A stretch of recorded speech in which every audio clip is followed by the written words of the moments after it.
نہیں وہ کہتے ہیں کہ شیعہ حضرات کہتے ہیں کہ یہ جو اہل حدیث بالخصوص کہتے ہیں کہ اللہ عرش پر ہے تو یہ شرک ہے، کفر ہے. وہ کہتے ہیں یہ الاختصار صفحہ نمبر 18 او بھائی صفحہ 3 حدیث موجود ہے کہ اللہ عرش پر ہے اور لوگوں کو اپنے عرش پر بٹھائے گا. وہ قرآن میں الرحمن علی العرش استوى، آپ حدیث لے کے آئیں، قرآن الرحمن علی العرش استوى، اللہ تعالیٰ عرش پہ مستوی ہو گئے. تو وہ ایسے روایات تو ہے نا، وجاء ربک والملک صفا صفا، تیرا رب آیا ملائکہ کے ساتھ صف صف بنا کے.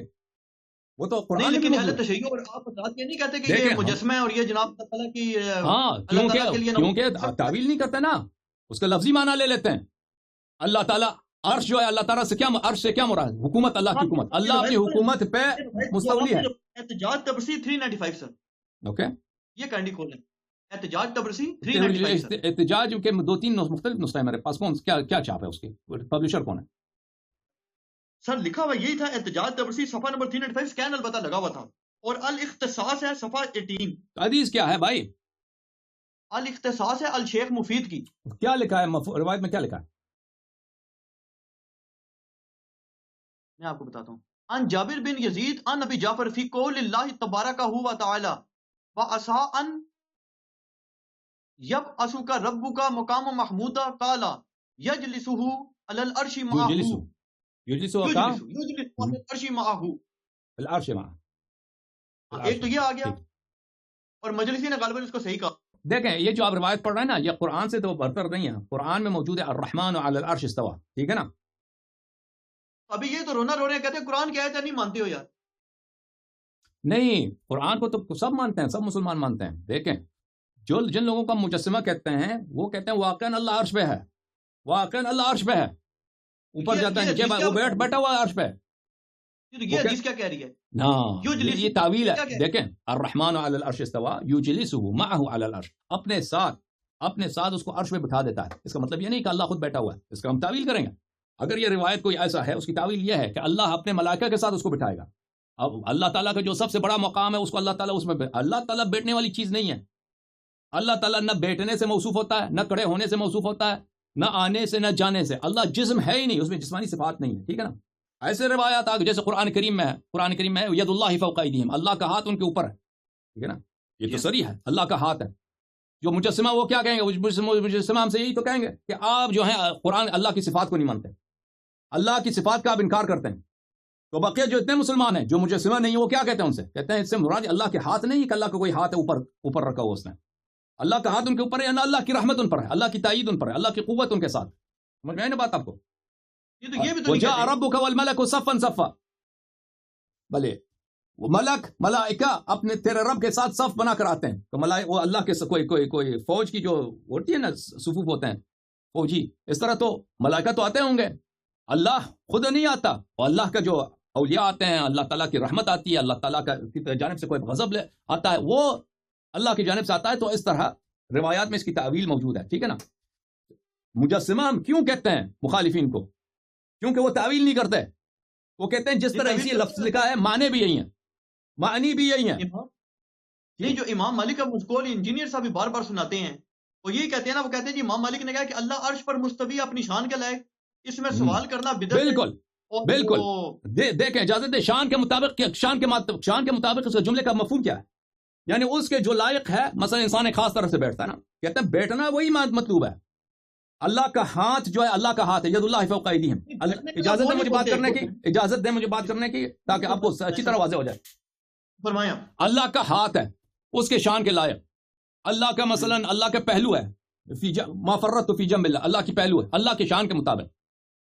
اس میں دو طرح کے ہیں، ٹھیک ہے نا. ایک نقطہ نظر ہے تنزیہ کی، جو ہمارا ہے کہ اللہ جسم نہیں ہے. یہ الفاظ ہم جس طرح انسانوں میں استعمال کرتے ہیں، دو طرح استعمال ہوتے ہیں. ایک طرح انسان میں اللہ انسان کی پہلو ہے، انسان کا ہاتھ ہے، انسان بیٹھ گیا ہے، بھائی وہ بیٹھ گیا ہے. اس کے لیے لفظی معنی ہے، یہ ان الفاظ کے لفظی معنی. ایک دوسرے معنی ہے جو مجازی معنی ہے، وہ بھی صحیح ہے، مجازی معنی ہے. مثلا ہم کہتے ہیں بادشاہ تخت پہ بیٹھا ہے، فرعون اپنے تخت پہ تھا. فرعون چاہے وہ تخت پہ نہ بھی ہو، وہ تخت پہ ہے، کیونکہ تخت سے مراد صرف اس کا جو تخت ہے وہ نہیں ہے، اس کی بادشاہت اس کی تخت ہے. فرعون اجازت دیں مثلا ہم کہتے ہیں کہ مصر فرعون کے ہاتھ میں تھا. مصر کوئی ملک ہے، وہ فرعون کے ہاتھ میں نہیں آتا، یعنی اس کے حکم کے ماتحت ہے. تو یہ جملہ غلط، جھوٹ نہیں ہے کہ مصر فرعون کے ہاتھ میں تھا.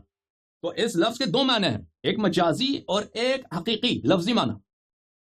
جو مالک ہیں، جو احمد ابن حنبل ہیں، جو ابن تیمیہ ہیں، یہ کہتے ہیں ان کا مجازی معنی غلط ہے۔ اگر تم ان کا مجازی معنی لوگے تو یہ قرآن کا انکار ہے، سنت کا انکار ہے، صفات کا انکار ہے، تم مشرک ہو گئے، تم کافر ہو گئے۔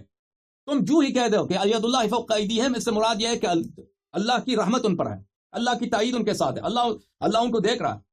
اگر یہ کہو گے یہ باطل ہے، کیونکہ قرآن نے جب کہا ہے ید تو اسی معنوں میں جو عربی معنوں میں ہیں، یعنی لفظی معنوں، اسی ید سے مراد ید ہی ہے، ہاتھ۔ لیکن اللہ کا ہاتھ کیسا ہے ہم نہیں جانتے، ہاتھ ہے اس کا، ہم نہیں جانتے اس کا ہاتھ کیسا، اس کی شان کے لائق ہے، ٹھیک ہے نا۔ اللہ کا پہلو ہے، وَيَبْقَى وَجْهُ رَبُّكَ ذِو الْجَلَالِ وَالْإِكْرَامِ، تیرا رب کا چہرہ جو بچ جائے گا۔ اللہ کا چہرہ ہے، لیکن اس کا چہرہ کیسا ہے، اس کے شان کے مطابق۔ تو وہ بالکل اسی لفظی معنوں میں، جیسے چہرہ جو ہم جانتے ہیں نا، چہرہ انسان کا چہرہ ہے، 2 آنکھیں ہیں، ناک ہے، یہ عضو ہے۔ اللہ کا بھی عضو ہے، لیکن اس کیسا عضو ہے ہم کیفیت کو نہیں جانتے، جو اس کے لائق ہے اسی طرح۔ تو اس لیے یہ مجسمہ ہے، اس لیے یہ اللہ کی فزیکیلٹی، کہ اللہ ایک جسم ہے، اللہ ایک محدود شے ہے، ایک جگہ پر ہے، وہاں پہ کھڑا ہوتا ہے، بیٹھ جاتا ہے، جیسا بھی ہے، ہاتھ ہیں، پیر ہیں، چلتا ہے، جاتا ہے، ان سب کو وہ جسم مانتے ہیں، اس لیے وہ مجسمہ ہے، اور وہ مجسمہ کہلاتا ہے۔ لیکن جو تعویل کرتے ہیں اس کو، وہ کیوں مجسمہ کہلائیں؟ ہم کہتے ہیں یہ لفظی معنوں میں نہیں ہے، یہ مجازی معنوں میں استعمال ہوا ہے، ٹھیک ہے نا۔ جیسے قرآن مجید میں الرحمن علی العرش استوى، عرش سے کیا مراد ہے؟ عرش سے مراد بادشاہی ہے، اللہ کا تخت ہے، پورے زمین و آسمان اس کی تخت ہے، ہر جگہ اس کی بادشاہی ہے، اللہ اپنی بادشاہی پہ قائم ہے، اپنی بادشاہی پہ اس کی حکومت ہے۔ اس کے مراد یہ نہیں ہے کہ اللہ وہاں پہ بیٹھا ہے، اس کی کوئی کرسی ہے، کرسی پہ وہ بیٹھا ہے۔ ہاں، یہ جو یجلس ہو کیوں آیا پھر؟ یجلس ہو، اللہ تعالیٰ اس کو بٹھا دیتا ہے، عرش پہ بٹھا دیتا ہے، یجلس ہو، اس کی کوئی تعویل ہوگی؟ اس کو مطلب ہے کہ اس کو پاور دے دیتا ہے، ایسے یہ مراد ہے، یا کسی چیز پہ بٹھاتا ہے؟ کیا اللہ تعالیٰ اس کو مقام محمود، بہت رفیع مقام پر عرش پہ، جو ہمارے تصور میں نہیں آتا بھائی، کہ قیامت کے دن نبی صلی اللہ علیہ وسلم کا جو اکرام ہوگا، جو فارمیلٹیز ہوگا، جو احترام ہوگا، جو مراتب ہوں گے، وہ کون تصور کر سکتا ہے؟ جو روایت احادیث میں جو سمجھ میں آ جاتا ہے وہی ہوتا ہے۔ لیکن جو مسلمہ عقائد ہے نا، کتاب بحار الانوار میں جو روایت ہے نا اختصاص سے، میں آپ کو نقل کر کے دکھاتا ہوں، جلد نمبر 16، کتاب تاریخ الانبیاء میں جلد نمبر 16 میں آپ کو دکھاؤں۔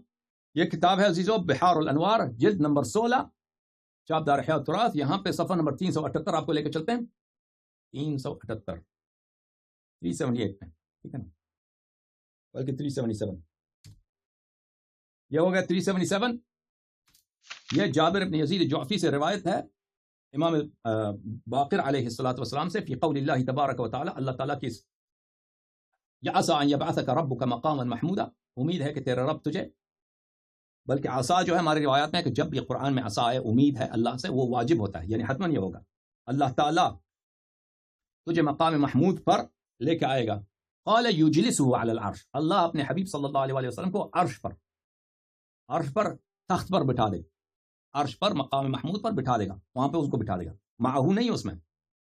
اب دوسرے کسی نسخے میں معہو ہوگا تو وہ یا کسی کا غلطی ہے، نساخ کی غلطی ہے، تو معہو اس میں ہوگا، یا یہ ہوگا کہ بھئی اس کی اپنے رحمت کے ساتھ، اپنے ملائکہ مقربین کے ساتھ، یا اس روایت میں کوئی مذکور ہوگا، وہ تختی ہے، یعنی اس سے پہلے کوئی ذکر ہے حضرت ابراہیم علیہ السلام کا، معہو ابراہیم علیہ السلام کے ساتھ، یا امیر المومنین علیہ السلام کے ساتھ، ان کو بٹھا دے گا، اس طرح کچھ ہوگا، روایت میں تختی ہے۔ تو اللہ کوئی بیٹھنے والی چیز نہیں ہے کہ اللہ کے ساتھ وہ بیٹھے گا، ٹھیک ہے۔ اور